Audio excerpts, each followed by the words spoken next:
Boxing news mga idol dito sa kakatapos lang na laban ni pambansang kamao Manny Pacquiao kontra kay Mario Barrios.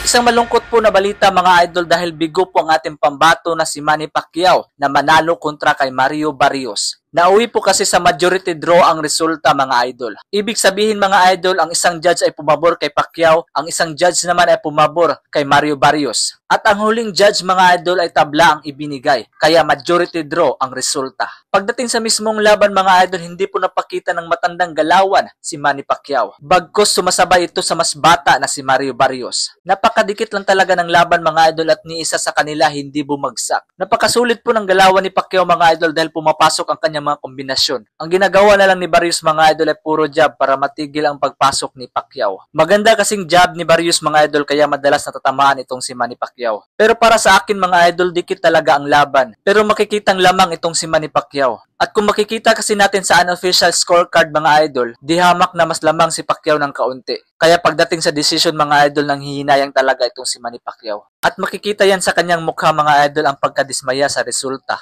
Pero kahit tabla ang resulta mga idol, super proud pa rin ang mga Pinoy dahil ibinalik muli ni Manny Pacquiao ang sigla ng boxing sa Pilipinas. Ayon naman sa interview kay Manny Pacquiao mga idol, may posibilidad na babalik pa ito sa ring. Nanghihinayang daw siya dahil 2 months lang daw ang kanyang training. Hindi kagaya ng dati na 3.5 or 4 months ang training sa kanyang bawat laban. Hindi pa binanggit mga idol ang posibleng susunod na laban ni Pacquiao. Pero pabor siya sa rematch kay Mario Barrios. Kung matatandaan natin mga idol, sinabi ni Sen Gibbons noon na target nilang labanan si Rolly Romero at Tank Davis na parehong may hawak na titulo sa kasalukuyan.